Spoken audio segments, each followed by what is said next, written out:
Olá pessoal da segunda série do ensino médio, Colégio de Lins, tudo bem? Espero que vocês estejam ótimos.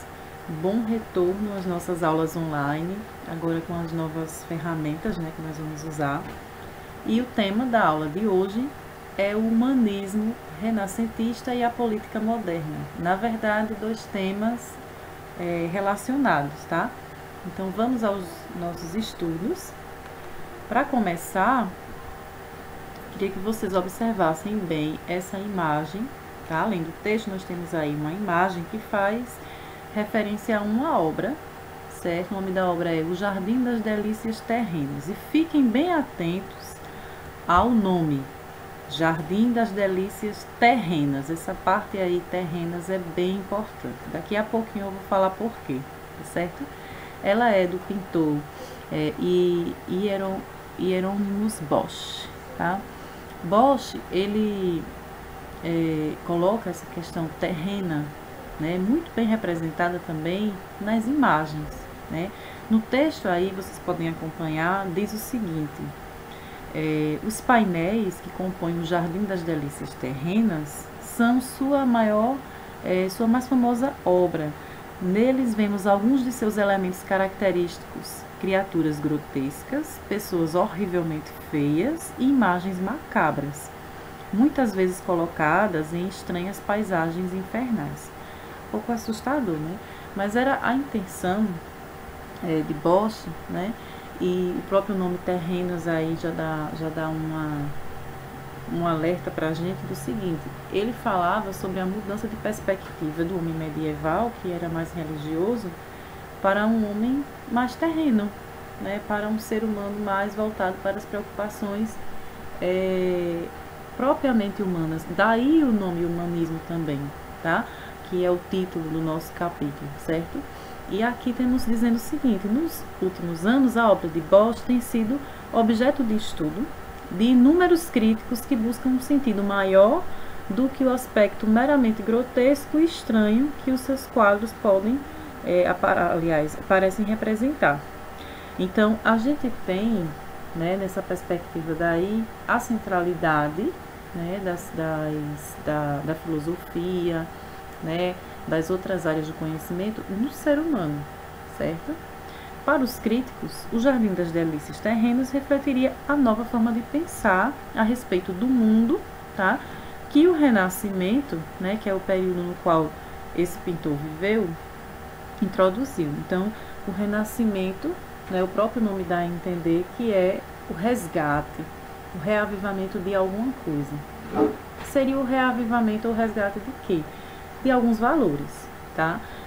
Esses valores são os valores que nós chamamos de greco-romanos, né? Porque é uma mistura da cultura grega e a cultura romana, que vocês já devem ter ouvido falar, né, dessa intensa ligação entre as duas. Então a gente chama essa influência de influência greco-romana, tá? Cultura greco-romana, tá? Então é o resgate desses valores, certo? Lembrando o seguinte, né, que o Renascimento ele é visto como um momento de crise. Como assim crise? Né? O homem não é mais extremamente religioso, né? Ele não é mais como no medieval, ligado às questões metafísicas, mas ainda não é moderno, ainda não é totalmente desligado da religião. Tanto é que nas obras artísticas nós podemos perceber, né, em vários artistas, escultores, pintores, a gente tem ainda a religião sendo bem retratada, bem representada. Ainda é um elemento forte. Porém, eu falei sobre crise porque o ser humano também quer uma autonomia em relação à igreja, em relação à instituição religiosa. Não quer mais seguir à risca os dogmas, os valores, os preceitos da religião, certo? Na sequência, se vocês pegarem aí o livro, fala sobre o livre-arbítrio, né? Diz assim: novas ideias sobre o livre-arbítrio e a moralidade desafiaram a antiga ordem religiosa e colocaram a seguinte questão: o céu e o inferno são lugares para onde nossas almas podem ser enviadas ou são condições ligadas à nossa existência, né, que estão desde sempre dentro de nós? é aquela velha pergunta: existe mesmo, de fato, como um lugar? O céu e o inferno são realidades, são lugares? Ou é uma ideologia, uma ideia, é uma concepção, né, que foi criada e que faz parte dos nossos questionamentos, né? Então, essas são as perguntas que aparecem nesse novo momento, certo? Passando o slide, a gente tem aqui, ainda no texto, falando que esse clima espiritual, ele estava complexo. Era um clima espiritual que não é fácil de definir. Nós não podemos dizer que o homem renascentista, ele tinha as coisas bem definidas, né? Ele tinha os seus valores bem definidos, a sua espiritualidade bem definida, tá? E aí foi nesse clima que Bosch produziu suas obras e viu sua época passar por uma profunda crise de mudança e de renovação. Então, gente, esse é o período histórico de transição que nós chamamos de renascimento, tá?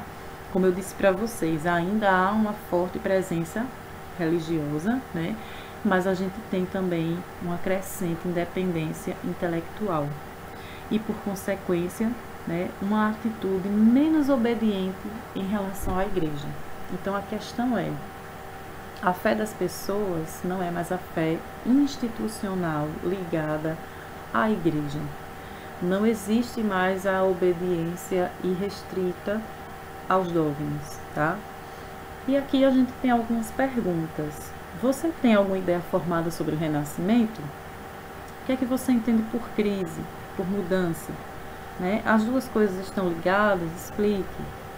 Bom, sobre o Renascimento, eu acredito que o que fica mais em discussão, né, é a questão da arte, né? A gente percebe que as pessoas gostam de ressaltar isso, né? A beleza de algumas obras de arte, né, são muito suntuosas, chamam a atenção, né? Mas para além, e não desmerecendo a arte, mas para além, né, dessa visão, o que é que tem de profundo dentro desse movimento renascentista, né, dentro desse humanismo? É aquilo que eu já falei, né, que a gente eu acho que vocês já ouviram falar umas 2 ou 3 vezes. Essa palavra é a crise, tá? A crise do ser humano que está em mudança, tá? E essa crise acontece um pouco com cada um de nós em fase da nossa vida, na adolescência, tá? Até mesmo na infância, antes da adolescência já tem os momentos de mudança, de transformação. Pode acontecer também conosco em qualquer idade, ligado a algum evento novo na nossa vida, né? Então, se a gente for trazer um pouquinho dessa ideia de crise para o nosso dia a dia, nós temos também essa experiência. Portanto, fica fácil da gente entender o homem renascentista, né? Fica mais fácil de entender porque que ele estava assim, né? Ainda com as ideias para ajustar. Outra pergunta, na verdade, né? Aí nós temos 2 perguntas em uma, né? O Renascimento pode ter formado a mentalidade que existe hoje? Um período histórico tem o poder de afetar outros? De que maneira? Né? São três perguntas, né? Então, o que nós somos hoje pode ter sido formado lá atrás? Claro, né? A gente sabe que a história é dinâmica. E o que nós somos hoje, enquanto nação, né? Enquanto país, enquanto seres humanos individuais também, tudo tem a ver com a nossa história, né? Tudo tem a ver com o nosso passado, certo? Essas são as reflexões iniciais que a nossa página de abertura traz. Sempre eu gosto de usar essas páginas de abertura porque elas nos dão muitas ideias, né? Muitas discussões para fazer. Bom, aqui na sequência tem um título que eu achei bem interessante colocar, né? Esse título aí, Antiguidade Renovada. Logo no início eu falei para vocês que o Renascimento ele é um resgate, tá? Um resgate de valores, né? Valores culturais, tá? Da Grécia, né? E de Roma também. Aí nós temos aqui, o termo Renascimento é usado para designar fronteiras bastante fluidas no tempo. E aí, falando de maneira mais precisa, nós temos o final do século XIV, ao final do século XVI. O período recebeu esse nome por representar uma renovação da antiguidade clássica, considerada, né, considerada então um paradigma cultural. Então, depois a gente tem ali do lado o que é um paradigma, é um modelo, né, um exemplo. Então, esses paradigmas, esses exemplos, esses padrões, muitas vezes eles são renovados, são questionados.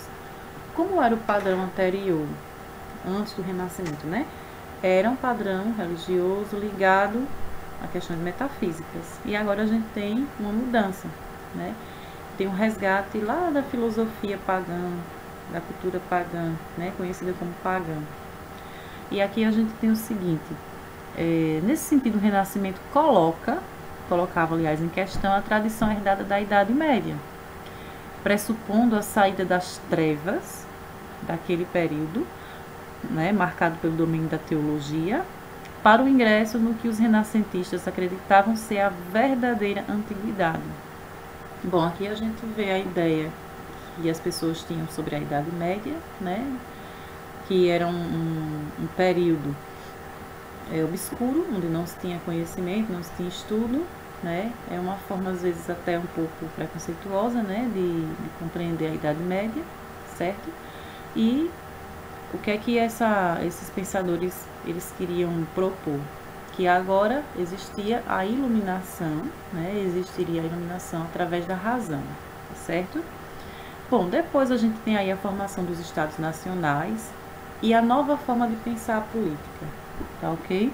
No final da Idade Média, no século XV, a teologia dava sinais de profunda crise, né? Então, gente, já no finalzinho da filosofia cristã, começou realmente a surgir dentro da própria filosofia cristã alguns questionamentos. Então, os próprios teólogos eles começaram a se afastar dos ideais cristãos, tá? E já começaram a ter uma vontade de ser autônomos em relação à igreja, né? Em relação à teologia, tá certo?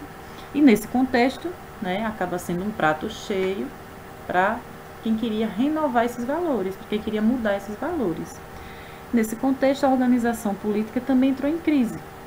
Existia uma necessidade de reorganizar, tá, no centro, o poder mundial, né, a Europa daquele período, para além da igreja, para além da instituição da igreja e do império. E surge assim a preocupação em formar os estados nacionais, estados fortes, né, e centralizados. E com isso, o que é que a gente precisa? Precisa de novas políticas, certo? Nós precisamos de novas teorias políticas para embasar esses estados nacionais, né? Para embasar exatamente a ideia de estado nacional.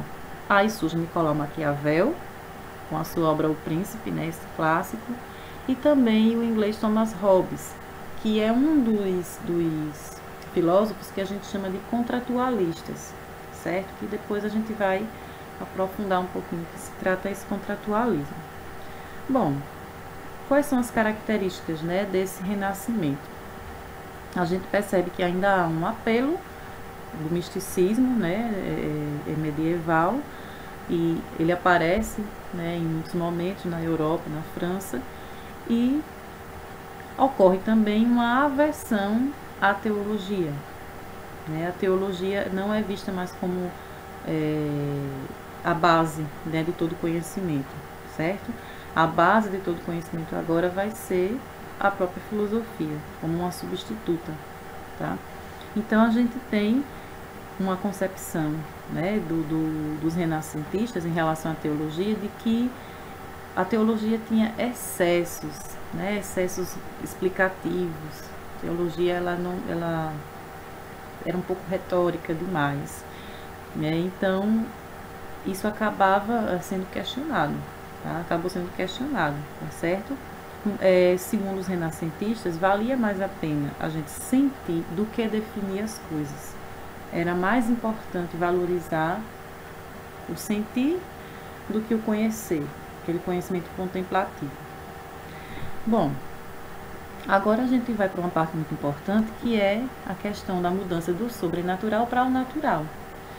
O renascimento ele também traz uma preocupação muito grande em transportar o homem da sua dimensão sobrenatural para a dimensão natural. O sobrenatural é tudo aquilo ligado ao metafísico, ao que está além da matéria, tá? A existência da alma é uma coisa sobrenatural, a existência de Deus é uma questão sobrenatural, tá? E dentro dessas novas preocupações renascentistas, o homem queria uma explicação mais natural. Ele não queria mais recorrer tanto a seres, né, soberanos que estão lá no céu e que podem fazer grandes coisas e que têm domínio sobre a liberdade dos homens. Eles pensam assim, né? Eles acreditavam que, de alguma maneira, acreditar nisso tirava um pouco da liberdade do ser humano. Por isso que é uma nova noção de livre-arbítrio. Não é mais o livre-arbítrio dado por Deus, né, em que você escolhe entre o bem e o mal, mas se você escolher o mal, você vai acabar se afastando de Deus, isso é ruim. Não é mais essa a ideia. A ideia de liberdade deles era uma ideia da liberdade de sentir, a liberdade de fazer exatamente o que se quer, tá? Aí nós temos no texto que o interesse pela natureza leva o renascimento a impor um caráter natural às coisas. Tudo passa a ser natural. É nesse período que surge o chamado direito natural e a ideia de uma religião natural, uma moral natural e, enfim, ocorre o que se chama de naturalismo humano. As coisas possuem uma explicação sempre naturais, né? Sempre explicação natural. No caso da religião natural, é aquilo que resta da religião tradicional, sendo extraído todos os aspectos sobrenaturais. Por exemplo, a revelação divina, os dogmas, tá?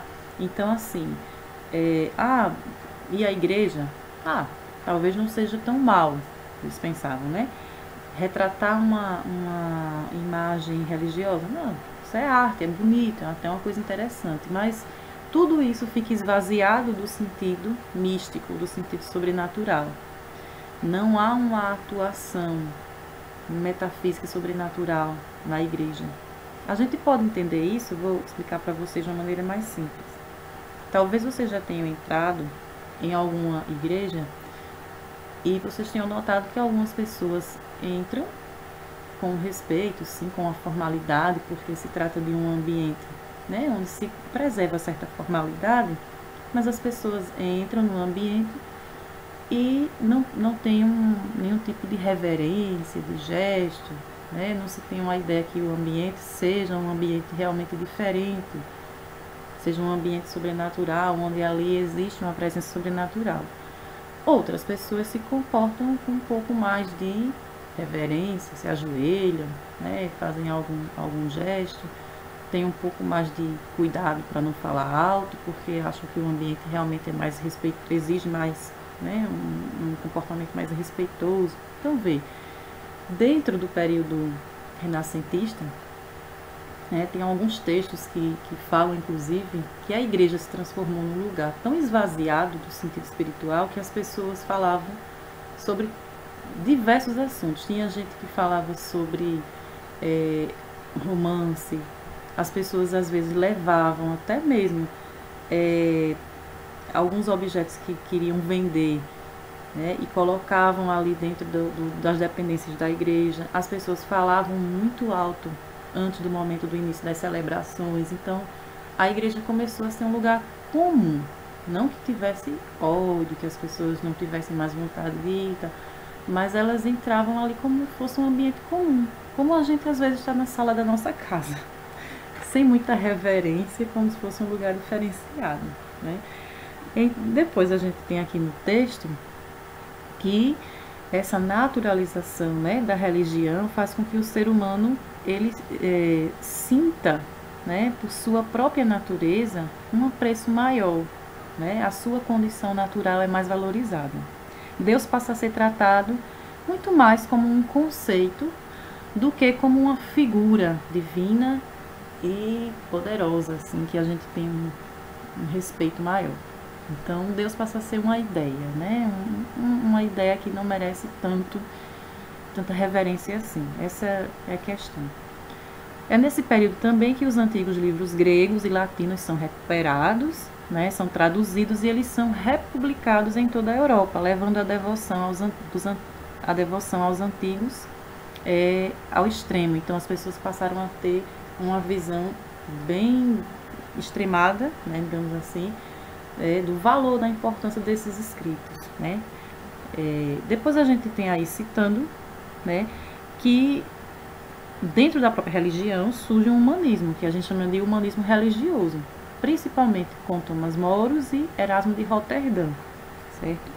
E, nesse sentido, começa-se a pensar em renovar a Igreja Católica, né? Renovar alguns princípios, tá?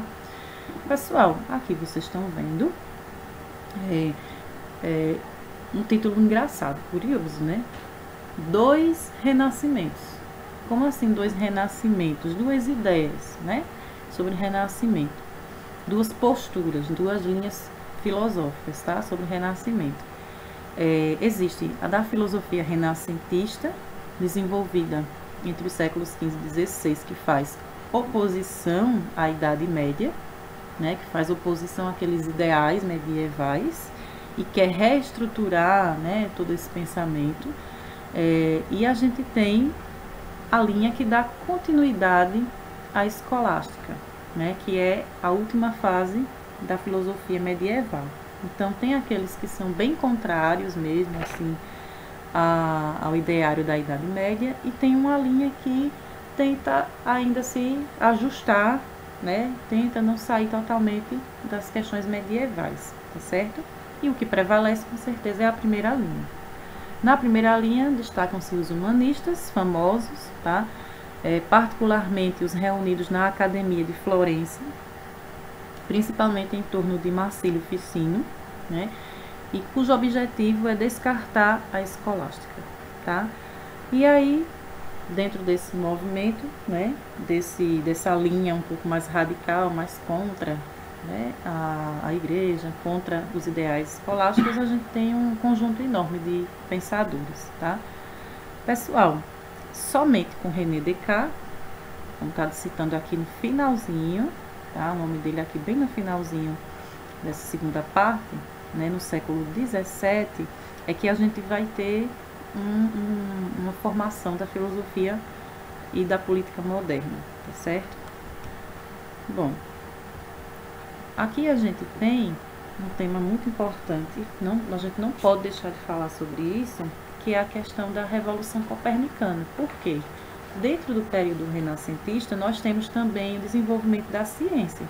E quando a gente fala de ciência, a gente fala de nomes importantes, como Copérnico, né, Nicolau Copérnico, Isaac Newton, Francis Bacon, Giordano Bruno, todos esses grandes homens, digamos assim, do conhecimento da ciência, transformaram também a forma das pessoas entenderem o mundo ao seu redor, né, o mundo natural, né, ao seu redor. Então, essa revolução copernicana representa também uma mudança no pensamento, tá? Porque tudo está interrelacionado. Se a gente tem uma forma de compreender o ser humano e a gente tem também dentro do mesmo momento, dentro do mesmo momento histórico, uma forma de entender o espaço, de entender a natureza, tudo isso vai formar um conjunto de mudanças, né? E tudo, como eu falei para vocês, tudo no mesmo contexto, na mesma época, falando, claro, cada um com a autoridade na sua área, né? O cientista político tem autoridade para falar mais um pouco sobre política, o filósofo um pouco mais, né, na sua área, mas todos eles retratam a mesma realidade, o mesmo cenário, a partir de pontos de vista, né, distintos. Aí a gente tem aqui falando sobre a primeira revolução. Assim como a filosofia, a ciência também passa por profundas transformações no Renascimento.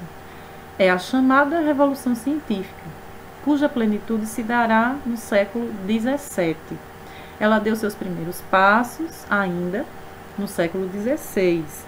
Essa data aí é bem emblemática, eu sei que a gente não fica se apegando a datas, né? Mas é uma data bem marcante. Em 1543, Copérnico publica as suas principais obras, ponto de partida da revolução astronômica e física, que vai culminar na obra de Isaac Newton, mais tarde. A obra de Copérnico modificou os princípios chamados cosmológicos. Né? Cosmológico vem de quê? Cosmologia, estudo do cosmos, estudo, né, do universo.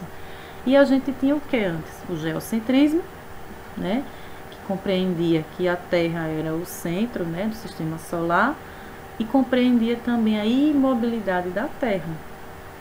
Então, isso baseado nos estudos de Ptolomeu, né, de Aristóteles, e que foi substituído pelo heliocentrismo, que é a ideia, né, do Sol como o centro, né, desse sistema e não mais a Terra, e acrescentando também a ideia do movimento da Terra. Né? Então, minha gente, imaginem o reboliço, né, que isso deu, porque era uma nova forma de entender, inclusive, o lugar onde nós habitamos, né, de entender a Terra. Então, o que é que a igreja pensava? Bom, estamos com Aristóteles. Aristóteles foi tão importante até então para esclarecer tantas ideias sobre teologia. Então, não é possível, talvez ele não esteja errado, né, esse tempo todo. Por isso que a igreja apoiava e teve muita dificuldade de entender ideias diferentes, tá? Porque muitas pessoas dizem assim, porque o geocentrismo foi uma ideia criada pela igreja. Não, foi uma ideia criada por Ptolomeu, por Aristóteles e apoiada durante muito tempo pela igreja e pelas pessoas também. Né? As pessoas tinham a ideia de que aquilo ali era dado como certo. Né? Pessoal, depois desse questionamento, né, a teoria de Aristóteles, né, Copérnico ele faz essa revolução no pensamento, desenvolve uma nova cosmologia. Copérnico obriga o ser humano, como está dizendo aí no texto, a reformular suas visões de mundo e abre espaço também para a futura filosofia de Francis Bacon e René Descartes. Outra figura que eu falei para vocês, é o filósofo, astrólogo e poeta italiano Giordano Bruno.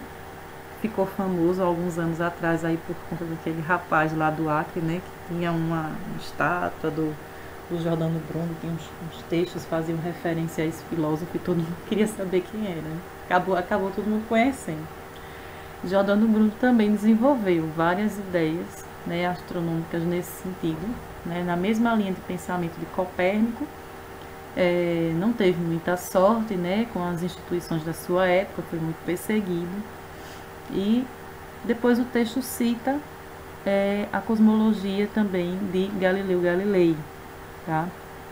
Que a gente vê assim como o ápice, né, desse primeiro pensamento desenvolvido por Copérnico. As pessoas costumam dizer que Galileu ele transformou a ideia de Copérnico em algo mais sofisticado. Galileu já teve um pouquinho mais de sorte em relação às instituições, né, da época, porque ele conseguiu escapar, né, da morte. Ele não foi assassinado como Giordano Bruno. Dizem que Galileu fingiu, não estava bem da cabeça, se retratou, né, renegando tudo aquilo que tinha falado sobre, né, as suas teorias, e no seu exílio ele continuou escrevendo de forma clandestina, continuou produzindo. Né? Tem algumas informações, né, algumas biografias que falam sobre isso. Tá? Bom, gente, esse é o cenário. São novos pensamentos sobre o ser humano, sobre o espaço, sobre o mundo que o cerca. Isso é o humanismo renascentista. Tá? A política moderna, vocês estão vendo aí que tem no título, a gente vai aprofundar depois. Né? A gente, na verdade, tem um capítulo aí que tem uma discussão bem vasta e a nossa introdução foi essa, tá certo? Eu espero que vocês tenham gostado. Estamos num momento novo, aí vamos ter alguma interação a partir da próxima semana e estou ansiosamente esperando por essa interação. ok? Até mais!